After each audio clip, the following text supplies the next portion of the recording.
এনসিপির প্রসঙ্গের পরে আমি ইউনূস সরকারের প্রসঙ্গে যেতে চাই। ধরেন এনসিপির বিষয়টা আপনি কি দেখতেছেন? মানে ধরেন এরা মানে আমি আসলে এদের হিসাব মিলাইতে পারি না। ধরেন আমি যদি ২-১ টা কথা বলি, ধরেন আসিফ মাহমুদ অ্যা যে কয়দিন আগে ধরেন ১ বছর আগে যে ধরেন বুলেটের সামনে দাঁড়ায় গেছে যে গুলি খাবো, সে এখন পুলিশ প্রটোকলের মধ্যে তার ব্যক্তিগত অস্ত্র ক্যারি করতে হয়। ভাই তার তো সব জায়গায় সে প্রটোকলের মধ্যে, সিকিউরিটির মধ্যে। তারপরেও তার ব্যক্তিগত অস্ত্র লাগে। তারপর সে ধরেন এই যে হাঁসের মাংস খায়, নীলা হোটেল নাইলে ওয়েস্ট ইন্ডিজে যেয়ে খায়। মানে আমি বুঝলাম না আরকি। তাদের জুলাই সনদ ঘোষণা হয়, তাদের নেতাদের অবকাশের জন্য তারা চলে যায় কক্সেসবাজারে। এতদিন পরে যে জুলাই সনদ হইল, সেই সনদে ধরেন শহীদদের সংখ্যাটাই তো ভুল। মানে জাতিসংঘ বলে ১৪০০, ওনারা বক্তৃতায় বলে ২০০০, ওইখানে লেখা হয়েছে ১০০০। তো এই যে অবস্থাটা মানে একেক নেতা একেক রকম করে কথা বলছে। কেউ বলতেছে এইটা ঘুরাই দিবে, এটা উড়াই দিবে, হ্যান করবে, ত্যান করবে। জিয়াউর রহমান বা মানে একটা প্রতিষ্ঠিত সিনিয়র রাজনৈতিক দলের ব্যাপারে তাদের যে মনোভাব, তো এগুলো মানে সব মিলে কি মনে করেন? মানে কি এনসিপি হইছে কি? এনসিপিতে কি ভর করছে? আমি আমি কনক বোধহয় জিয়া রহমানকে নিয়ে যখন ইসমাইল পাটোয়ারি আম, যখন একটা মন্তব্য করছিল, আমি আপনার এখানেই প্রথম এটার প্রতিবাদ করছিলাম। আমি বলছিলাম এটা খুব খারাপ কাজ হয়েছে এবং এটা এক্ষুনি প্রত্যাহার করা উচিত। আসিফ প্রসঙ্গে বলি আর কি। আসিফ প্রসঙ্গে তো আমার ফেসবুকে এসে সবাই আসিফ কিছু করলেই আমাকে এসে ধরে, আসিফ কিছু করলে আমাকে এসে আপনি কিছু বলেন না দাদা কেন। আসিফের এটা আসিফের আসিফের বক্তব্যটা একটু শুনো নাকি আমরা?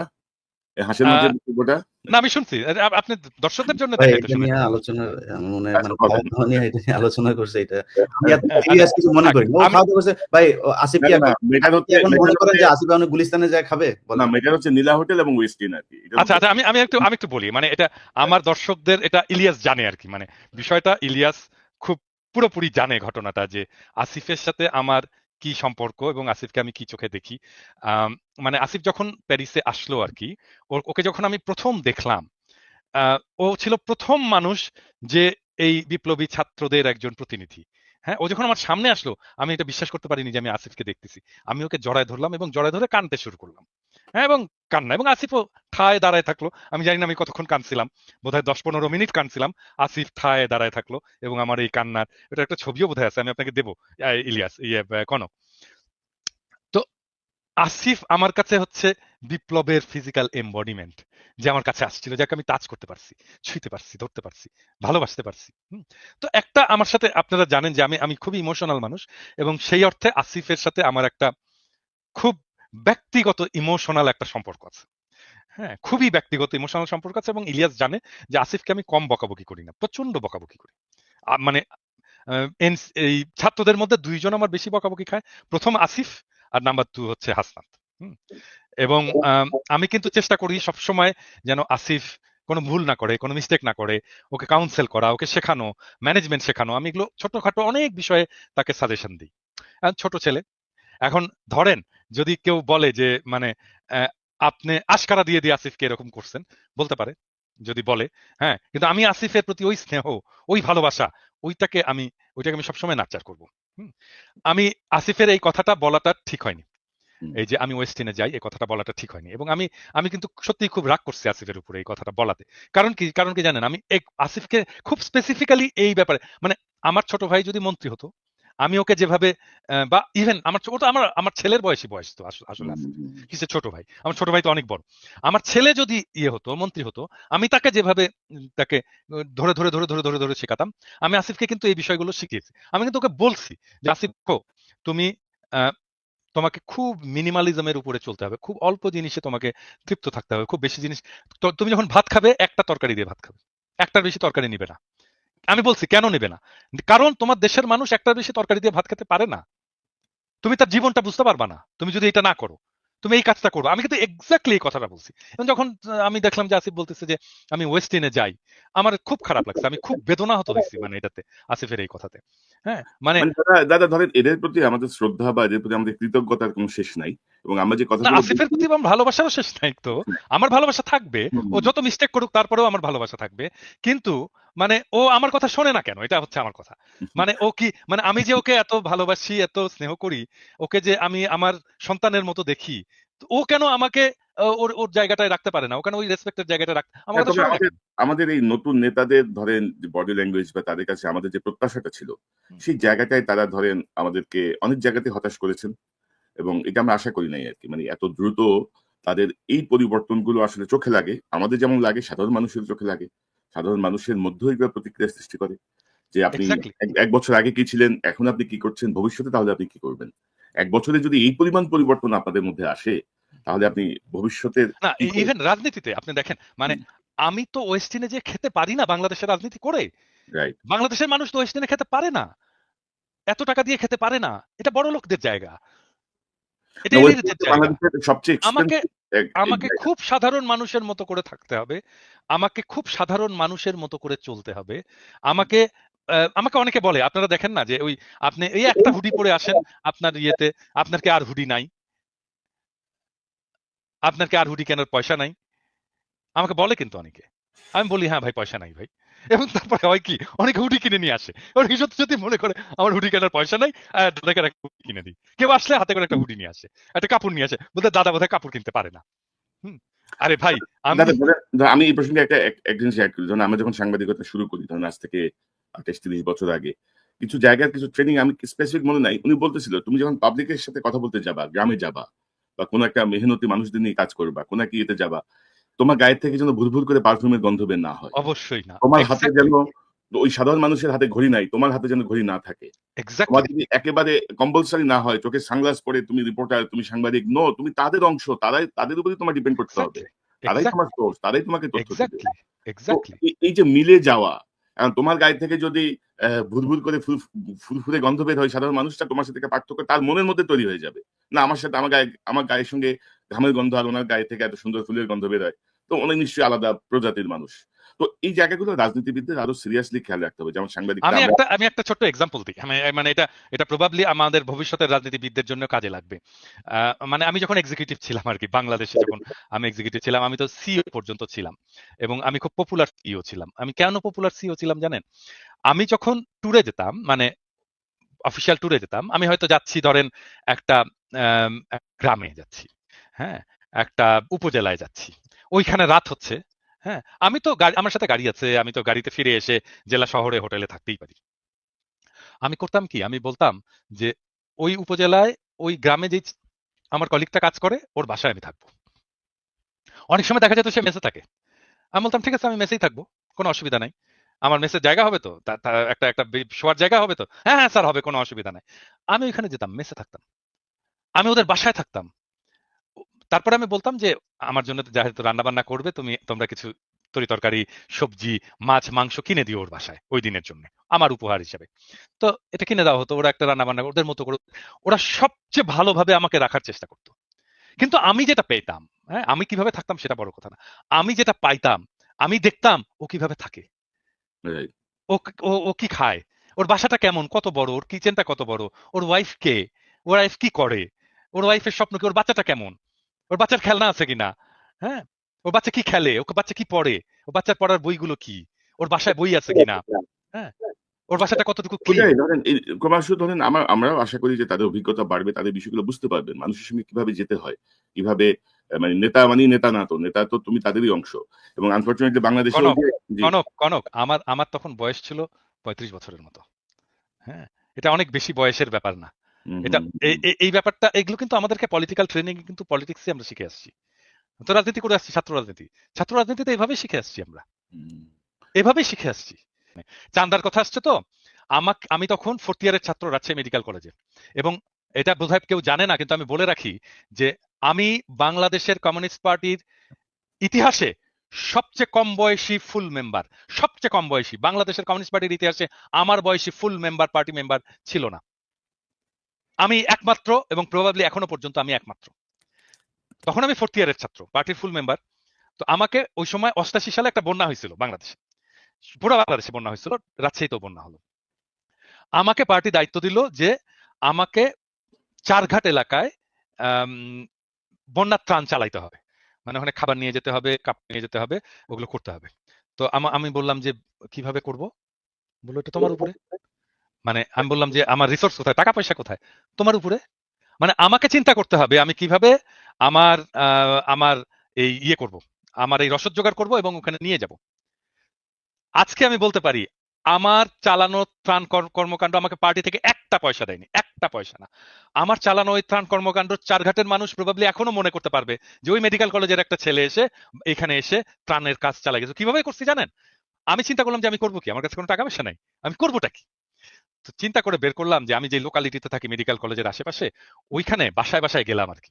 যে বললাম যে ভাই, আমি মেডিকেল কলেজের ছাত্র, চেনেন তো আমাকে, আমি আমি চারঘাটে ত্রাণ করতে যাব, কালকে যাব। তো আপনি সকালবেলা যে রুটি বানান না, আপনি 2টা রুটি এক্সট্রা বানান, আমি সকালবেলা আসবো, নিয়ে যাব রুটিটা। তো এরকম বলে আসলাম অনেকগুলো বাসায়। পরের দিন আমি ভাবছি আর কতগুলোই বা রুটি দেবে, 4-5টা বস্তা টস্তা নিয়ে, ব্যাগ ট্যাগ নিয়ে আমরা গেছি ইয়ে করতে। তারপরে যে দেখি ওরে মা, কিসের 2টা রুটি, 20টা রুটি বানায় রাখছে একটা বাসা। হ্যাঁ, কেউ খিচুড়ি ভরে ইয়ে হাড়ি ভরে খিচুড়ি রান্না করে রাখছে। বিশাল ব্যাপার। পরে আমাদেরকে ভ্যান ভাড়া করতে হইলো, ভ্যান আলা আসলো, ভ্যান আলাকে বললাম ভাই আমার কাছে কিন্তু পয়সা নাই। বললো কিচ্ছু লাগবে না ভাই, তোলেন এগুলোর উপরে। ভ্যানে তুললাম, ভ্যানে তুলে চারঘাটের বাসে গেলাম, বাসের উপরে তুললাম সমস্ত ত্রাণের জিনিসপত্র। বাস আলাকে বললাম ভাই আমার কাছে কিন্তু পয়সা নাই ভাই। বলে কি করবেন আপনি এগুলো? আমি বললাম ত্রাণ দিতে যাবো। বলে কিচ্ছু লাগবে না, ওঠান আপনি সব, কি কি আছে ওখানে সব তোলেন। চারঘাটের বাসে যে আমাকে নামাই দিল, ওইখানে ভ্যান একটা পয়সা লাগলো না। মানে মানুষ মানুষ যখন আপনার যখন নিয়ত দেখে যে আপনি ভালো নিয়তে একটা কাজ করতেছেন, মানুষ আগায় আসে রে ভাই। আপনার যদি রাজনীতি ঠিক থাকে, আপনার টাকার কোনো অভাব হয় না, পয়সার কোনো অভাব হয় না। এরা যে টাকা তুলতে গেছে, এই যে এনসিপি টেনসিপি, এই যে অলিগারদের কাছে, দুর্বৃত্তদের কাছে কোনো টাকার অভাব ছিল না। এনসিপি কে আমি এনসিপি কে ইয়ে দিছিলাম, প্রপোজাল দিছিলাম গত রমজানের সময়। ওরা ওই 5 স্টার হোটেলে ওদের ইয়ে করবে। আমি বলছি যে এক কাজ করো, তোমরা মানিক মে এভিনিউয়ে প্যান্ডেল খাটাও, বলো যে ভাই আমরা স্বাধীন বাংলাদেশে নিজের ইফতার আমরা একসাথে করবো, আপনার ইফতার আপনি নিয়ে আসেন, আপনার ইফতার আপনি নিয়ে আসেন, তুমি ওইখানে শুধু পানির ব্যবস্থা করবা আর জিলাপি বানাবা, জিলাপি দিবা আর পানি দিবা। দেখো 1 লক্ষ লোক এসে তোমার সাথে ইফতার করবে। কি দরকার তোমার দুর্বৃত্তদেরকে? তোমার মাথায় তো আইডিয়াই নাই যে কিভাবে তুমি তোমার মানুষকে ইনভলভ করবা তোমার ইয়ের সাথে। আপনি জানেন আমি বিএনপি কে একটা ইয়ে দিছিলাম যখন খালেদা জিয়া জেলে, ওই সময় খালেদা জিয়া জেলে, তখন রমজান, তখন একজন বন্দির জন্য রোজার ইয়ে হচ্ছে 17 টাকা 62 পয়সা বোধ হয় টোটাল ইয়ে বরাদ্দ। তো আমি আমাকে ফোন করছে ইয়ে আমাদের এই যে নিপুণ ফোন করে বলতেছে দাদা এটা কি করা যায় প্রোগ্রাম, আমরা তো একটা ইফতারের ইয়ে আছে। আমি বললাম যে নিপুণ, আমি বললে করবেন এটা? বলে হ্যাঁ দাদা আপনি বললে করবো না কেন, অবশ্যই করবো। তা আমি বললাম যে এক কাজ, আপনি কি জানেন 17 টাকা 62 পয়সা ইফতারি কি কি হয়? না জানি না। আপনি জানেন না আপনার নেত্রী এই টাকার ইফতারি খায় ইয়ের মধ্যে বসে, জেলখানার মধ্যে বসে? তা আপনি তো জানেনই না 17 টাকা 62 পয়সার কি ইফতারি হয়। এক কাজ করে আপনি ডাক দেন বাংলাদেশের আপনার বিএনপির কর্মীদেরকে ডাক দেন যে ভাই আসেন, আমার নেত্রী 17 টাকা 62 পয়সার ইফতারি খায়, আমি 17 টাকা 62 পয়সা দিয়ে ইফতারি কিনবো, দেখবো কি হয়, ওইটা নিয়ে আসবো, নিয়ে এসে জেলখানার সামনে বসে ইফতারি করব। দেখেন, আমি বললাম যে আপনার কর্মীরা শুধু ইফতারি নিয়ে আসবে না, আসবে ইফতারিটা দেখবে, করবে আর কাঁদবে সারাক্ষণ। These are the political programme. এইভাবে আপনাকে মানুষকে ইনভলভ করতে হয়, এনগেজ করতে হয়। পারে না তো কিছু, করেনি তো, সে প্রোগ্রাম করেনি তো। আপনি আইডিয়া দিয়ে কি লাভ বলেন? মানে আপনি thousands of millions of ideas দিতে পারেন, যে আইডিয়া দিয়ে মানুষকে একদম উদ্বুদ্ধ করে ফেলা যায়, করবে না তো এরা। ইলিয়াস মানে ওরা কি বলে জানেন, ওরা বলে যে এই জন্যই তো আপনারা বিপ্লব করতে পারেননি, এই জন্য তো আপনারা রাষ্ট্র ক্ষমতায় যেতে পারেননি। হ্যাঁ, আপনাদের মাথায় এত বুদ্ধি। ইলিয়াস আপনার পর্যবেক্ষণ কি? ধরেন এনসিপি নিয়ে আনমিউট করেন ইলিয়াস, এবং যে বিষয়গুলো আসছে, পাশাপাশি ধরেন আরেকটা বিষয় আমি আপনার সঙ্গে অ্যাড করি যে মিডিয়া মনে হচ্ছে যেন বিএনপি আর এনসিপির পিছনে লেগে আছে। শুনেন, আওয়ামী লীগ কিন্তু মোটামুটি মিডিয়ার মানে নাগালের ইয়েতে বাইরে চলে গেছে। 5 তারিখের আগে কিংবা পরে এই সমন্বয়কদের সাথে আমাদের একটা চমৎকার একটা সম্পর্ক ছিল। মাঝখানে আমি এই টাদাবাজি নানান ধরনের অনিয়ম এগুলো নিয়ে এমন কেউ নেই যাকে পেয়েছি। মানে 5 তারিখের পরে আমি মনে করেছিলাম কি বাংলাদেশটা বোধহয় একটা জর্জিয়া কিংবা এই টাইপের খুব মানে শতভাগ একটা মানে শৃঙ্খল একটা রাষ্ট্র হিসাবে বোধহয় প্রতিষ্ঠিত হইতে যাচ্ছে। তো এটা দেখলাম পরে ভুল। অনেক ভালো মানুষ দেখলাম ভাই, খুব সুন্দর করে তার ব্যাপারে অনেক ভালো জানতাম। দেখি যে সমস্যা। তো সবাইরে বলতে চাই না, বাট আমারা যদি পার্সেন্টেজ করতে বলেন 99% 99.9% আমরা করাপ্টেড। আমি সব আমার নিয়েই বললাম। কারোরে করে বললাম না। তো আমরা বোধহয় জাতিগতভাবেই মনে হয় এই সমস্যাটা আছে। সো এটা বাদ দিলাম। এরপরে আর কথা বলি না। যদি কথা বলতে চান, আপনি আসিফ তো ওই যে দাদা বলল না, তো বাচ্চা ছেলে। এই কারণে সে এই কথাটা বলে ফেলেছে। আপনার কি মনে হয় যে এই সালাউদ্দিন কোনদিন এটা বলবে? জীবনে বলবে না। ইভেন ধরেন দাদা পলিটিক্স করে এসছে।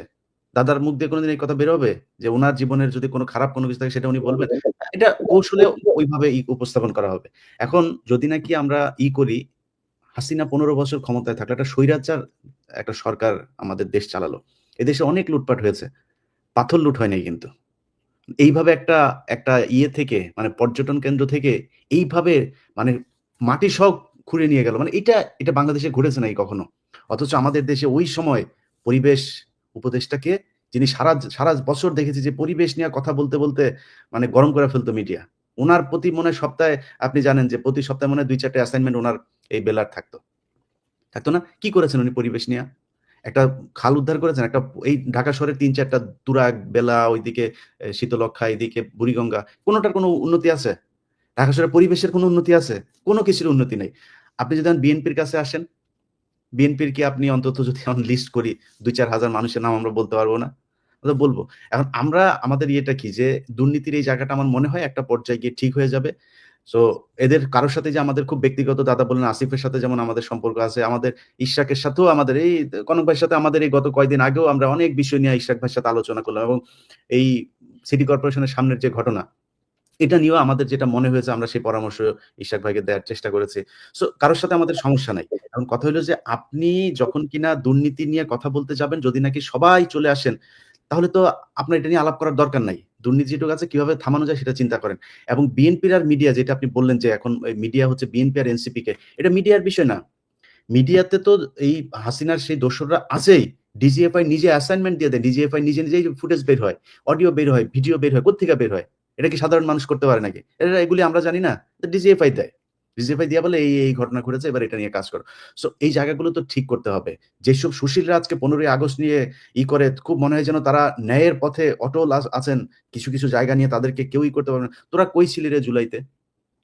৫ তারিখ পর্যন্ত এই যে ফারাবী হাফিজ, এই যে এই চ্যানেল 24 এর যেই উপস্থাপক, এ বাবা-মাদেরকে উদ্দেশ্য করে পোস্ট করেছে। সেই পোস্ট আছে আমার কাছে। বাবা-মাদেরকে উদ্দেশ্য করে পোস্ট করেছে যে, "আপনারা আপনাদের সন্তানদের হেলি খেলা দেখে কি মজা পাচ্ছেন? এই আন্দোলনের ভেতরে নাকি অন্য দুষ্কৃতিকারীরা ঢুকে গিয়েছে। এদেরকে দ্রুত সরিয়ে নেন।" এরাই তো সেই সুশীল। যে সুশীলরা আজকে শেখ মুজিবকে নিয়ে করছে। প্রতিটা এই পোস্টের জন্য টাকা পেয়েছে। প্রতিটাকে টাকা পয়সা দেওয়া হয়েছে। ওই যে তৌহিদ আফ্রিদির মাধ্যমে টাকা বিতরণ হয়েছে। শেখ মুজিব শেখ হাসিনাকে করা মানে, এই সাপোর্ট করা মানে ও নিজেও খুনি। ওরে খুনের মামলায় ঢুকাইতে হবে। পাশে ধানমন্ডি থানা আছে, ওরে ধানমন্ডি থানায় নিয়ে ঢুকান। ও খুনের দোসর, ও আওয়ামী লীগের দোসর।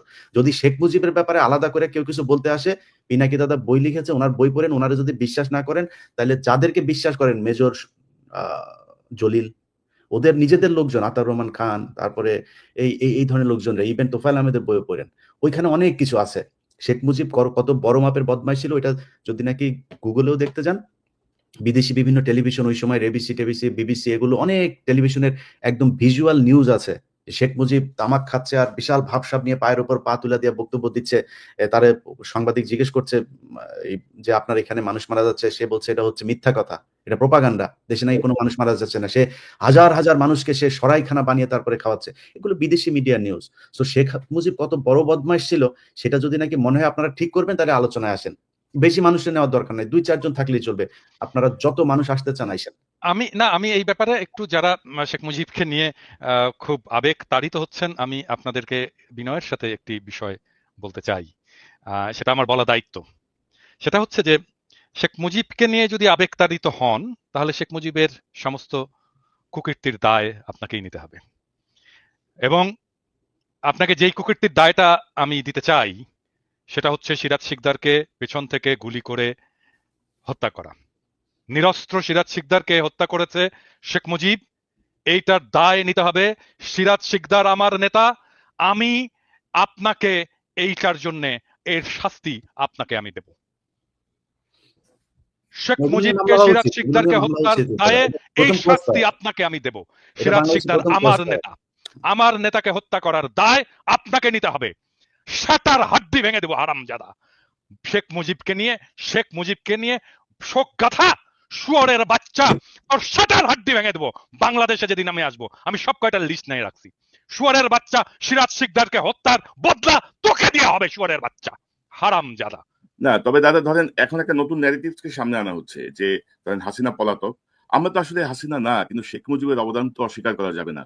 শেখ হুম। মুজিবুর শেখ রহমানের মুজিবের অবদান সামনে আমার নেতাকে হত্যা আমাদের করছে, জন্য নাই। সাতার হাড্ডি ভেঙে দেওয়া হবে, সাতার হাড্ডি ভেঙে দেওয়া হবে। তুমি শেখ মুজিবকে যদি মানে এগুলো নিয়ে ওন দাদা করো, তুমি দাদা শেখ মুজিব এই জিনিসগুলো নিয়ে দাদা মামলা হওয়া উচিত, আইনগতভাবে তার মরণোত্তর বিচার হওয়া উচিত। এই যে 30,000 জাসদের নেতাকর্মীকে হত্যা করা, তার 15,000 হত্যা করা, তারপরে আমি হচ্ছে জাসদ করি না, আমি তার জাসদ করি না, আমি জাসদ করি না, আমি না, কমিউনিস্ট তারও তো ছিলাম। মানুষ। সিরাজ শিকদার আমার নেতা, আমার নেতাকে মারার বদলা আমি নেব, শুয়ারের বাচ্চা তো। এবং তার এটা তো তার বক্তব্যই আছে, সে বলেছে কোথায় আজ সিরাজ শিকদার, তার মানে সে মেরেছে, মেরে বুক ফুলিয়ে তারপরে সংসদে দাঁড়িয়ে বলেছে যে সে খুন করেছে, এই হত্যার সাথে সে জড়িত, এবং সেটা বাংলাদেশের প্রথম ক্রস ফায়ার। অতএব এগুলোর মরণোত্তর বিচার হওয়া উচিত। এবং যারা আজকে এগুলো করছে এরা তো আসলে মানে শেখ মুজিবের জন্য কান্দে না, এদেরকে পয়সা দেওয়া হয়েছে, এর মধ্যে কিছু আছে চামড়া ব্যবসায়ী, পয়সার পিছন দিয়ে হান্দায় দেওয়া হবে ওই সময়, চামড়া ব্যবসায়ী, পয়সার পেছন এরা দিয়ে হান্দায় দেওয়া হবে। এখানে এখানে টাকা ইলিয়াস দিয়ে সব করতে পারে। ইলিয়াস এখানে আরেকটা বিষয় আমি যেটা শুনলাম যে টাকা যেমন আছে, আবার কোন শিল্পী কোন জায়গায় তাদেরকে ব্ল্যাকমেলও করা হচ্ছে। কিন্তু জানেন হাসিনার কিন্তু এটা একটা ভালো অস্ত্র ছিল, যে চরিত্র হনন এবং ব্ল্যাকমেলিং এর বহু কিছু, তো ওই হুমকিও দেওয়া হচ্ছে, টাকাও দেওয়া হচ্ছে।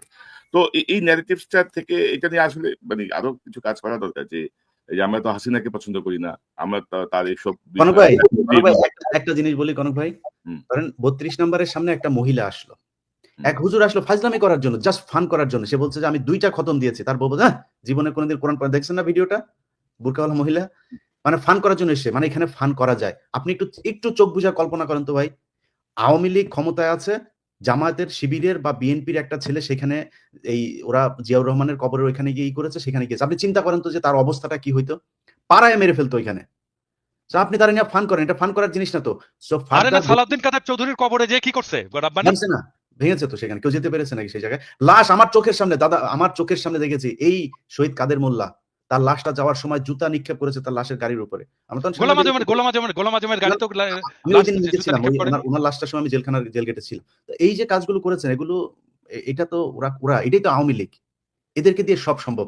আমাদের দক্ষিণ পশ্চিমাঞ্চলে আমার বাড়ি চুয়াডাঙ্গা, আমার ছোটবেলায় দেখেছি এমন কোনো দিন নাই 2-4টা লাশ আমরা দেখি নাই। আমার ছোট একদম 5-7 বছর বয়সে থেকে আমরা বন্দুক হাতে নেই, আমার ভাই বন্দুক নিয়ে আসতো, ছেলে পেলে সব সামনে যাইতো। এগুলো ওই এলাকার খুব স্বাভাবিক ঘটনা ছিল। কারা করেছে এগুলো? রক্ষী বাহিনীর মানে কাউন্টার দেওয়ার জন্য সেই জায়গায় এই জিনিসগুলো আস্তে আস্তে সেগুলো স্প্রেড হয়েছে পুরো দক্ষিণবঙ্গে। তবে এখন দাদা আমার মনে হয় জি যারা এইখানে যে সমস্ত সোকল্ড কালচারাল ফ্যাসিস্ট, যারা মুজিবের নিয়ে কান্নাকাটি করছে, এদেরকে যদি কোনো পরিচালক প্রযোজক তার নাটকে সিনেমায় নেয়, কোন টিভি চ্যানেল যদি তাদের কোনো প্রোগ্রাম এয়ার করে, তাদেরকে দেখে নেব। আমি আজকে বলে দিলাম, তাদেরকে দেখে নেব, এবং আমি যেটা বলি সেটা করব, এবং সেটা করে ছাড়ি। কিছু গণমাধ্যমও শেখ মুজিবের যেমন সমকাল, এই একে আজাদের সমকাল, তারা খালেদা জিয়ার জন্মদিনের নিউজটা করেছে শেষের 3 পৃষ্ঠার পরে যায় চিকন এক জায়গার মধ্যে, শেষের পৃষ্ঠাও না, পত্রিকার প্রথম আর শেষের পৃষ্ঠা হচ্ছে সবচেয়ে গুরুত্বপূর্ণ, মাঝখানে 3 নাম্বার পৃষ্ঠার মধ্যে নিয়ে তারপরে সেখানে ছোট করে দিয়েছে। আর শেখ মুজিবের শ্রদ্ধাঞ্জলি, এবং অনেকগুলো পত্রিকা এই কাজগুলো করেছে, টেলিভিশন এগুলো করেছে। না, আমরা মনে করি যে নিশ্চয়ই যারা এই মানে ফ্যাসিবাদকে যারা সমর্থক এখনো আছে, এইরকম একটা গণহত্যা করে, তাদেরকে সবাই বয়কট করবেন। আপনি পিনাকিদা যেটা বললেন, পরিচালক, প্রযোজক, টেলিভিশন ওনার, ফিল্ম ওনার, তারা এই ব্যাপারে নিশ্চয়ই সতর্ক থাকবেন, না হলে আমরা আমাদের মতো করে কাজ তো করবোই। তো দাদা এই সকল কিছুর পেছনে কিন্তু ডক্টর ইউনূস সরকারের একটা দায় আছে কিন্তু। Doctor Yunus Nobel laureate doctor ইউনূসকে আমরা যে জায়গায় দেখি, চিফ অ্যাডভাইজার ইউনূসকে আমরা নিশ্চয়ই সমান দৃষ্টিতে দেখবো না। তাকে একটা দায়িত্ব দেওয়া হয়েছে। গত 1 বছরে তিনি ওনার উপদেষ্টাদের কার্যক্রম রিভিউ করেন নাই, এবং আজকে আমরা যে আলোচনা করছি তার পেছনে অনেক কিছুই ঘটতো না যদি তিনি প্রপারলি চালাতে পারতেন। আপনি কি মনে করেন কেন কোনো রিভিউ হলো না? ডক্টর ইউনূসের দায় উনি কিভাবে এড়াবেন? কি মনে করেন আপনি? এটা তো প্রথম থেকে বলতেছি, যখন এই উপদেষ্টা পরিষদটা গঠিত হচ্ছে এবং এই উপদেষ্টা হিসাবে যাদেরকে নেওয়া হচ্ছে, এটা তো এটা তো মিলিটারি এবং বাংলাদেশের সিভিল ব্যুরোক্রেসির একটা কম্বাইন্ড একটা ডিসিশন। হ্যাঁ, এবং এটার মধ্যে ছাত্ররা ঢুকছে এবং ছাত্ররা এটাকে এন্ডোর্স করছে, এবং ছাত্রদেরকে এটার দায়টা নিতে হবে। তো মিলিটারি সিভিল ব্যুরোক্রেসির কম্বাইন্ড ডিসিশন নিয়ে যাদেরকে উপদেষ্টা বানানো হয়েছে, তারা বিপ্লবের কোন বালটা করছে, বিপ্লবের কোন অংশটা তারা পালন করছে? কোনো কিছুই করেনি। তো তারা এই বিপ্লবের মর্ম বুঝবে না, তারা এই রক্তদানের মর্ম বুঝবে না, তারা এই ধারাবাহিক সংগ্রামের মর্ম বুঝবে না, তারা জানবে না আমরা কোন পথ দিয়ে এই জায়গাটায় আসছি, আমরা কোন কষ্ট কোন কান্না অতিক্রম করে এই জায়গাটায় আসছি, আমরা কোন লড়াইয়ের মধ্যে দিয়ে এই জায়গাটায় গেছি। এবং এই বিপ্লব যদি ব্যর্থ হইতো, যদি 24-এ আমরা হাসিনাকে উৎখাত করতে না পারতাম, তাহলে আমাদের কার কি অবস্থা হইতো সেটা ওরা জানে না। ওদের কারো কিছু হতো না, কার কি হতো? হ্যাঁ, হয়তো আসিফ নজরুলের কিছু হইতো, আদিলুর রহমান শুভ্রর কিছু হইতো, হয়তো প্রফেসর ইউনূস জেলে যেতেন, আর আর কার কি হতো? কারো কিছু হতো না। তারা এসে বসে বাংলাদেশের রাষ্ট্রের দখল নিল, ক্ষমতা নিলে রাষ্ট্র চালানো শুরু করে দিল। হ্যাঁ অবশ্যই ছাত্রদের কিছু হতো এবং ছাত্ররা এটাকে এন্ডোর্স করলো। আমরা বারবার করে বলে আসতেছিলাম একটা বিপ্লবী সরকারের প্রয়োজনীয়তার কথা, কেউ মাথায় নিল না, কেউ কানে তুললো না। একটা বিপ্লব হলো, বিপ্লব বাদ দেন, একটা সরকার পতন হলো, পতন যারা করলো তারা তো ক্ষমতা দখল করবে, তো কেন একটা জাতীয় সরকার হলো না?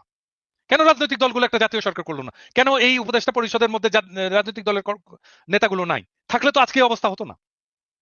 আপনি দেখেন প্রফেসর ইউনূস দুইবার ওই যে বডি সোহেল আছে না, বডি সোহেলের সাথে মিটিং করছে দুইবার ডেকে নিয়ে তার অফিসে। প্রফেসর ইউনূসের একবার সময় হয়নি মাহমুদুর রহমানকে ডেকে নিয়ে মিটিং করার, একবার। বডি সোহেলের মধ্যে কি মধু আছে প্রফেসর ইউনূসকে ডাকতে হবে, আর মাহমুদুর রহমানকে ডাকা যায় না? কোথাও ডাকছে? মাহমুদুর রহমানকে কোথাও এনগেজ করছে? করেনি। দেবপ্রিয়কে করে এসে এনগেজ, অমুককে করে এসে এনগেজ, তমুককে করে এসে এনগেজ, আর একটা করে ঝামেলা করে, আর সেই ঝামেলাগুলো সামলাই আমরা সামলাই। প্রফেসর ইউনূসের কোনো মিডিয়া আছে নাকি? কোনো মিডিয়া প্রফেসর ইউনূসের চোদে নাকি? প্রফেসর ইউনূসের সরকারকে কেউ চোদে না। আমরা সামলাই, ন্যারেটিভ আমরা তৈরি করি, আমরা পাশে এসে দাঁড়াই। না এখন এখন ইউনূস সাহেব ধরেন এত বছর ধরে সংগঠন করেন, এনজিও করেন, উনি একটা প্রজেক্ট প্রপোজাল লিখলেও তো সেই অনুযায়ী লোক নিয়ে প্রজেক্টটাকে দাঁড় করান না। তো বাংলাদেশ রাষ্ট্র কি ওনার প্রজেক্টের থেকেও খারাপ অবস্থায় আছে, যে আমার মন চাইলে আমি চিটাগাং থেকে নিলাম, মন চাইলে আমি এনজিও থেকে নিলাম, মন চাইলে আমার অমুক ভাইরে নিলাম, অমুক ভাইয়ের ছেলেরে নিলাম, অমুক ভাবিরে নিলাম, তাই তো করছে, এভাবে তাই তো রাষ্ট্র করছে, চলে? তাই তো করছে, তাই তো করছে, তাই তো করছে, তাই তো করছে। এক বছরে আমার বন্ধুর ছেলে, অমুকের ছেলে, তমুকের ছেলে, গ্রামীণ ব্যাংক, অমুক তমুক, এই তো আমি যাকে চিনি, আমার যে বন্ধু, এই তো নিয়ে করছে। সে স্বীকারও করছে যে পাইনি, তখন যাদেরকে পাইছি তাদেরকে নিয়েই করছে। তো তারপরে এক বছর চলে গেল, তো এর মধ্যে রিভিউ করতে পারলেন না? এই দায় তো নিতে হবে। এবং আমি তো অনেক আরো খারাপ কথা শুনি, খারাপ খবর শুনি, আমি জানি না ওদিকে যাচ্ছে কিনা, কি হচ্ছে আদৌ ওনার, উনি কতটুকু নির্বাচনে সক্ষম হবেন। মানে এই পরিস্থিতিতে আমরা ধরেন আওয়ামী লীগের সচিব, আওয়ামী লীগের সেনা অফিসার, আওয়ামী লীগের পুলিশ কর্মকর্তা, আওয়ামী লীগের মাস্টার, সব প্রত্যেকে মানে ধরেন যারা ৩-৪টা নির্বাচনের অভিজ্ঞতা সম্পন্ন, মানে রিগড নির্বাচনের অভিজ্ঞতা সম্পন্ন, তারা প্রত্যেকেই স্ব জায়গায় বহাল। আপনি কোথাও টাচ করেন নাই। আপনি কি শাস্তে চাচ্ছেন? আপনি কিভাবে একটা সুষ্ঠু নির্বাচনে আদৌ কি সক্ষম হবেন? এই প্রশ্নগুলো তো আসছে দাদা এখন। আচ্ছা একটা জিনিস বলেন তো, একটা জিনিস বলেন কনক, আমি বলি, মানে এটা উইথ অল ডিউ রেসপেক্ট, মানে আমি তো মাঝে মাঝে খেপে টেপে যাই, তো এখন করার কিছু নাই, এটাই আমার আমার নেচার আর কি। তো উম, রাষ্ট্র নিয়ে, সরকার নিয়ে, সংস্কার নিয়ে কনক আপনার একটা চিন্তা আছে না, বলেন তো? হুম, আপনি এতদিন কাজ করছেন না? রাইট। হ্যাঁ, ইলিয়াস তোমার একটা চিন্তা আছে না, এতদিন কাজ করছো না যে রাষ্ট্রটা কিরকম হবে, করা উচিত আছে কি? ইয়েস অর নো বলো, আছে? মিউট হয়ে আছো। অবশ্যই, অবশ্যই। প্রফেসর ইউনূসের সরকারের সংস্কার কমিশন আমাদের সাথে বসে আধা ঘন্টা কথা বলছে, আমারও আছে, আধা ঘন্টা কথা বলছে। যে আচ্ছা বলেন তো, আপনারা তো এতদিন ধরে লড়াই করছেন, সংগ্রাম করছেন, যেরকমই করেন, যতটুকুই করেন, করছেন তো, আপনারা বলেন তো আপনাদের আপনাদের চিন্তা কি আগামী রাষ্ট্রটা নিয়ে, সংস্কার নিয়ে, সংবিধান নিয়ে? কেউ কিছু বলছে? নির্বাচন কমিশন নিয়ে কেউ বলছে? একজন বলছে? কেউ বলে নাই। কেন বলেনি? মানে কি আমাদের মাথায় বুদ্ধি নাই? আমাদের লেখাপড়া করি না আমরা? নাকি আমরা পার্ট অফ রেভলিউশন না? নাকি আমরা কিছু বুঝি না? নাকি আমরা মূর্খ সদা? না আমরা ওই কিছু বুঝি না। আমরা কিছু বুঝি না, মানে ওই যে একটা ইয়ে আছে না, এটা মুখ খারাপ করতে হয় আর কি, সরি, মানে কনকের এখানে এসে মানে মুখ খারাপ করতে আমার খুব খারাপ লাগে, কিন্তু এটা দিস ইজ লাইফ। হ্যাঁ, দিস ইজ লাইফ। ওইটা ওই ছোটবেলায় আমাদের ইয়ে আহ, আমাদের মেডিকেল কলেজে আমাদের ডোমদের ইয়ে ছিল, যারা লাশ কাটতো আর কি, লাশ কাটতে আমাদের হেল্প করতো। হ্যাঁ, ডেড বডি তারা প্রিজার্ভ করতো, পোস্টমর্টেমেও তারা হেল্প করতো, আর ডেড বডি কাটতেও খুব এক্সপার্ট, ভেরি এক্সপার্ট তারা। তো ওই রকম পচা টচা লাশটা আসতো সারাক্ষণ, এর গন্ধটা অন্তত বিভৎস গন্ধ। তো ওরা সারাক্ষণ টাল হয়ে থাকতো, মাল খেয়ে টাল হয়ে থাকতো আর কি। হ্যাঁ, তো ওর একজনের, এবং তারা খুব দার্শনিক কথা বলতো মাঝে মাঝে। হ্যাঁ, এত দার্শনিক কথা বলতো না, এগুলো যারা শোনেনি তারা ওই লাইফের ওই ফিলোসফি গুলো জানে না আর কি। তো বড় লোক এবং গরিব এদের মধ্যে যে তফাৎ, এইটা সে কিভাবে এক্সপ্রেস করতো সেই ডোম আমাদেরকে। হ্যাঁ, তো সরি ফর মাই ল্যাঙ্গুয়েজ, এখানে মিউট করা যাবে না, বাট আমি তারপরেও এটাকে বলতে বাধ্য হচ্ছি, কারণ this is philosophy, this is life. সে বলতো যে ভাই, আমরা শাক খাই, পেতনি লাগাই, আর ভূত হয়, আর উনারা সোনা খায়, পরি লাগায়, আর মাল হয়। তো এই যে সরকার, এই যে প্রফেসর ইউনূসের সরকার, এইখানে দরকার সোনা খাওয়া লোক, যারা পরি লাগিয়েছে এবং যারা মাল পয়দা করেছে তাদেরকে দরকার প্রফেসর ইউনূসের সরকারের। আর আমরা, আমাদের বাপেরা শাক খেয়েছে, পেতনি লাগিয়েছে, আমরা ভূত হয়েছি। আমাদের কি, আমাদের এটা রাষ্ট্র? এটা আমাদের রাষ্ট্র না। এই রাষ্ট্র ওদেরকে, ওদের যারা সোনা খায়, পরি লাগায় আর মাল হয়। আমাদের মতো পেতনি পেতনি চোদার রাষ্ট্র এটা না তো। এটা গরিবের রাষ্ট্র তো না, এটা খুবই এটা দরিদ্রের রাষ্ট্র না, এটা গণমানুষের রাষ্ট্র না, এটা এলিটের রাষ্ট্র। এই এলিটের রাষ্ট্র ভেঙে দেব এবং এটাই আমার লক্ষ্য। সরি আমার ল্যাঙ্গুয়েজের জন্য, না না আমি মাপ চাই। না ইউ আর অ্যাবসলিউটলি কারেক্ট। কারণ ধরেন অনেক কথা সহজভাবে বোঝানোর জন্য এক্সাম্পল খুব জরুরি।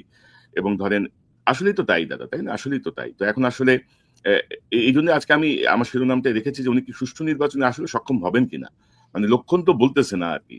এখন সামনে যে সংকটগুলো আসছে সেই সংকটগুলো আদৌ উনি কিভাবে নিরসন করবেন